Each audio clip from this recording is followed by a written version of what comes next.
ಜೈ ಶ್ರೀರಾಮ್ ಘೋಷಣೆ ಕೂಗಿದ್ದಕ್ಕೆ ಹಲ್ಲೆ ಪ್ರಕರಣಕ್ಕೆ ಸಂಬಂಧಪಟ್ಟಂತೆ ಘಟನೆ ಸಂಬಂಧ ಚುನಾವಣಾಧಿಕಾರಿಗಳಿಗೆ ಮಾಹಿತಿಯನ್ನ ನೀಡಲಾಗಿದೆ. ಚುನಾವಣಾಧಿಕಾರಿಗಳಿಗೆ ಖಾಕಿ ರಿಪೋರ್ಟ್ ಅನ್ನು ಕಳುಹಿಸಿರುವುದು ವಿದ್ಯಾರಣ್ಯಪುರ ಪೊಲೀಸರು ರಿಪೋರ್ಟ್ ರವಾನೆ ಮಾಡಿದ್ದಾರೆ. 4 ಬಂಧಿಸಿರುವುದಾಗಿ ರಿಪೋರ್ಟ್ನಲ್ಲಿ ಮಾಹಿತಿಯನ್ನ ಕೂಡ ಕೊಡಲಾಗಿದೆ. ಜೈ ಶ್ರೀರಾಮ್ ಘೋಷಣೆ ಕೂಗಿದ್ದಕ್ಕಾಗಿ ಹಲ್ಲೆ ನಡೆಸಿರುವಂತಹ ಪ್ರಕರಣಕ್ಕೆ ಸಂಬಂಧಪಟ್ಟಂತಹ ವಿಚಾರ ಇದು.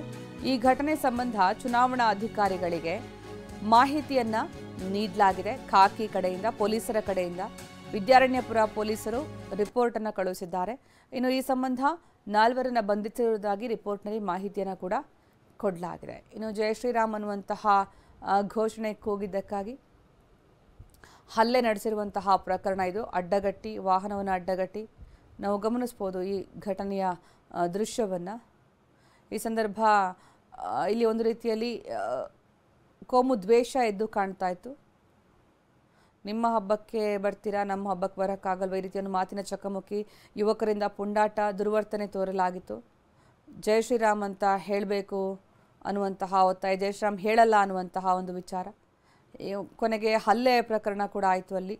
ಈ ಘಟನೆಗೆ ಸಂಬಂಧಪಟ್ಟಂತೆ ಚುನಾವಣಾಧಿಕಾರಿಗಳಿಗೆ ಪೊಲೀಸರು ಮಾಹಿತಿಯನ್ನು ಕಳುಹಿಸಿದ್ದಾರೆ. ವಿದ್ಯಾರಣ್ಯಪುರ ಪೊಲೀಸರಿಂದ ರಿಪೋರ್ಟ್ ರವಾನೆ ಮಾಡಲಾಗಿದೆ. 4 ಬಂಧಿಸಿರುವುದಾಗಿ ರಿಪೋರ್ಟ್ನಲ್ಲಿ ಮಾಹಿತಿಯನ್ನ ನೀಡಲಾಗಿದೆ. ಇನ್ನು ಜೈ ಶ್ರೀರಾಮ್ ಅಂತ ಹೇಳಿದ್ದಕ್ಕೆ ಹಲ್ಲೆ ಮಾಡಿರುವಂತಹ ಪ್ರಕರಣಕ್ಕೆ ಹುಬ್ಬಳ್ಳಿಯಲ್ಲಿ ಕೇಂದ್ರ ಸಚಿವ ಪ್ರಹ್ಲಾದ್ ಜೋಶಿ ಕಿಡಿಕಾರಿದ್ದಾರೆ. ಮತಕ್ಕಾಗಿ ಕಾಂಗ್ರೆಸ್ ಯಾವ ಮಟ್ಟಕ್ಕಾದ್ರೂ ಹೋಗುತ್ತೆ.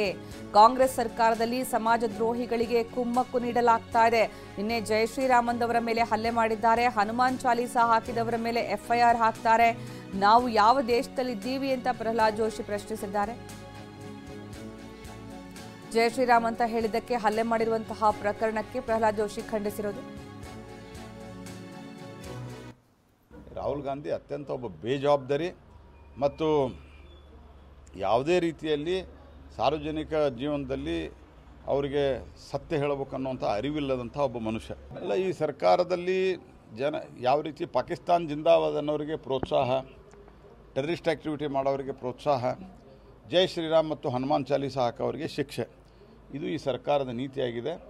ಯಾಕಂದರೆ ಇದು ನಿಮ್ಗೆ ನಾನು ರಿಪೀಟೆಡ್ಲಿ ಹೇಳೋದು, ವಯನಾಡದಲ್ಲಿ ಆಗಿರೋದು ಇದು ಮುಸ್ಲಿಂ ಲೀಗದ ಧ್ವಜ ತೊಗೊಂಡು ಹೋದಾಗ ಯಾರಿಗೆ ಕುಮ್ಮಕ್ಕು ಬರೋದಿಲ್ಲ ಹೇಳ್ರಿ. ಇಲ್ಲಿ ಕಾಂಗ್ರೆಸ್ ಸರ್ಕಾರ ಇದೆ. ಕಾಂಗ್ರೆಸ್ ಸರ್ಕಾರ ಇರೋದ್ರಿಂದ ಅಲ್ಲಿ ಅವರ ಪರಮೋಚ್ಚ ನಾಯಕ ರಾಹುಲ್ ಗಾಂಧಿ ತಮ್ಮ ಚಿಹ್ನೆ ಧ್ವಜ ಬಿಟ್ಟು ಕೇವಲ ಮುಸ್ಲಿಂ ಲೀಗದ ಧ್ವಜ ಹಿಡಿತಾರೆ. ಮುಸ್ಲಿಂ ಲೀಗ್ ಯಾವ ಪಾರ್ಟಿ ಡೈರೆಕ್ಟ್ ಆ್ಯಕ್ಷನ್ ಅಂತ ಕರೆ ಕೊಟ್ಟಿತ್ತು. ಡೈರೆಕ್ಟ್ ಆ್ಯಕ್ಷನ್ ಅಂತಂದರೆ ಹಿಂದೂಗಳನ್ನು ನೇರವಾಗಿ ಕೊಗ್ಗಲೆ ಮಾಡಿರಿ, ಹಿಂದೂ ಹೆಣ್ಮಕ್ಳಿಗೆ ಮೇಲೆ ಅತ್ಯಾಚಾರ ಮಾಡಿರಿ, ಇದು ಡೈರೆಕ್ಟ್ ಆ್ಯಕ್ಷನ್ ಇತ್ತು. ಯಾರು ಕೊಟ್ಟಿದ್ದರು? ಇದೇ ಮುಸ್ಲಿಂ ಲೀಗ್ ಕೊಟ್ಟಿತ್ತು. ಆ ಮುಸ್ಲಿಂ ಲೀಗದ ಧ್ವಜ ಹಿಡ್ಕೊಂಡು ಇವರು ನಾಮಿನೇಷನ್ ಮಾಡ್ತಾರಂದ್ರೆ ಎಲ್ಲಿ ಕಾಂಗ್ರೆಸ್ ಸರ್ಕಾರ ಇದೆ ಅಲ್ಲಿ ಸಹಜವಾಗಿ ಇದೇ ರೀತಿ ಸಮಾಜ ವಿದ್ರೋಹಿ. ಇನ್ನು ವಿದ್ಯಾರಣ್ಯಪುರ ಯುವಕರ ದಾಂಧಲೆ ಖಂಡನೀಯ. ಕೊಡಗಲಿ ಮಾಜಿ ಸಿಎಂ ಸದಾನಂದಗೌಡ ಆಕ್ರೋಶ ವ್ಯಕ್ತಪಡಿಸಿದ್ದಾರೆ. ವಿದ್ಯಾರಣ್ಯಪುರ ಯುವಕರ ದಾಂಧಲೆ ಇದೆಯಲ್ಲ, ಅದು ಖಂಡನೀಯ ಅಂತ ಸದಾನಂದಗೌಡರು ಹೇಳಿರೋದು. ಕಾಂಗ್ರೆಸ್ ಅಧಿಕಾರಕ್ಕೆ ಬಂದಾಗ ಶಾಂತಿ ಹದಗೆಡುತ್ತೆ, ಇದು ಸದಾನಂದಗೌಡರ ಮಾತು. ಭಾರಿ ಖಂಡನೀಯ. ಯಾವಾಗ ರಾಜ್ಯದಲ್ಲಿ ಕಾಂಗ್ರೆಸ್ ಸರ್ಕಾರ ಅಧಿಕಾರಕ್ಕೆ ಬರ್ತದೋ ಈ ರೀತಿಯ ಕಾನೂನು ಸುವ್ಯವಸ್ಥೆಯಲ್ಲಿ ಅಧಪತನಕ್ಕೆ ಹೋಗುವಂಥದ್ದು ಕಂಡಿದ್ದೀವಿ. Law and order is a state subject. Law and order is a state subject. ಯಾರಿಗೆ ಈ ಭಯೋತ್ಪಾದಕರಿಗೆ, ಬಾಂಬ್ ಹಾಕುವವರಿಗೆ, ಈ ರೀತಿ ಕೆಟ್ಟ ಕಾನೂನನ್ನು ಕೈಗೆತ್ತಿಕೊಳ್ಳುವವರಿಗೆ, ಇವರಿಗೆಲ್ಲ ಸ್ವರ್ಗ ಕಾಂಗ್ರೆಸ್ನ ಕಾಲಘಟ್ಟ. ಇವತ್ತು ಕರ್ನಾಟಕದಲ್ಲಿ ಕಾಂಗ್ರೆಸ್ ಬಂದಿರೋದೇ ದುರ್ದೈವ. ಇದಕ್ಕಾಗಿ ಕಾಂಗ್ರೆಸ್ನ ಕರ್ನಾಟಕದ ಎಲ್ಲ ಜನರು ಅನುಭವಿಸುವಂಥ.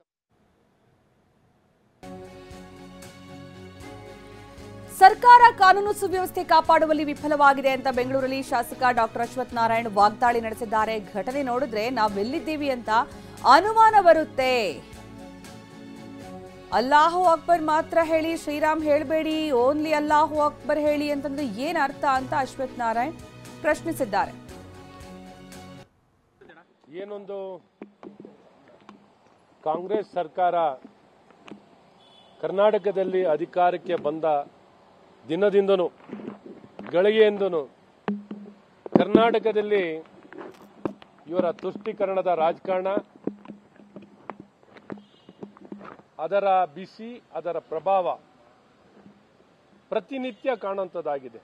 ಎಲ್ಲೋ ಒಂದ್ ಕಡೆ ಕಾನೂನು ಸುವ್ಯವಸ್ಥೆಯನ್ನ ಕಾಪಾಡೋದ್ರಲ್ಲಿ ಸಂಪೂರ್ಣವಾಗಿ ಕಾಂಗ್ರೆಸ್ ಸರ್ಕಾರ ವಿಫಲವಾಗಿದೆ. ಬಾರಿನೂ ಆತಂಕವಾದಿಗಳ ವಿಚಾರದಲ್ಲಿ ಹೇಳಿದ್ರೆ ಆತಂಕವಾದಿಗಳು ಅಂತ ಒಂದು ಆಧಾರಿತವಾಗಿ ಸೆರೆ ಹಿಡಿದ್ರೆ ಅವ್ರನ್ನ ಆತಂಕವಾದಿಗಳಂತ ಕರಿಬೇಡಿ. ಯಾರು ಕುಕ್ಕರ್ನಲ್ಲಿ ಬಾಂಬ್ ಕ್ಯಾರಿ ಮಾಡ್ತಿದ್ರೆ ಅವ್ರನ್ನ ನಮ್ಮ ಸಹೋದರರು ಅಂತ ಕರ್ಕೊಳ್ಳುವಂಥದ್ದು ಮಾಡ್ತಾರೆ. ಈ ರೀತಿ ಬಾರಿನೂ ಎಲ್ಲ ಒಂದ್ ಕಡೆ NIA ಏಜೆನ್ಸಿಗೆ ಹಸ್ತಾಂತರ ಮಾಡಿದ್ರೆ ವಿಳಂಬ ಮಾಡುವಂಥದ್ದು. ರಾಮೇಶ್ವರಂ ಕೆಫೆ ಬಾಂಬ್ ಹಾಕ್ತಿರು, ಓಕೆ. ಈ ರೀತಿ ಬಿಸ್ನೆಸ್ ಹಿನ್ನೆಲೆ ಎಲ್ಲ ಒಂದ್ ಕಡೆ ಶಾಲೆನಲ್ಲಿ ಟಾಯ್ಲೆಟ್ ಅಲ್ಲಿ ಕ್ಯಾಮ್ರಾ, ಒಂದಲ್ಲ ಎರಡಲ್ಲ 10 ಇಂಥ ಘಟನೆಗಳು. ಎಲ್ಲ ಒಂದ್ ಕಡೆ ಪಾಕಿಸ್ತಾನ್ ಜಿಂದಾಬಾದ್. ಈಗ ಜೈ ಶ್ರೀರಾಮ್ ಅಂತ ಕೂಗಿದ್ರೆ ರಾಮನವಮಿ ದಿನ ಪ್ರತಿನಿತ್ಯನೂ ಕರಿಬೇಕು, ಜೈ ಶ್ರೀರಾಮ್ ಅಂತಾನೆ ವಿಶ್ ಮಾಡೋದಪ್ಪ.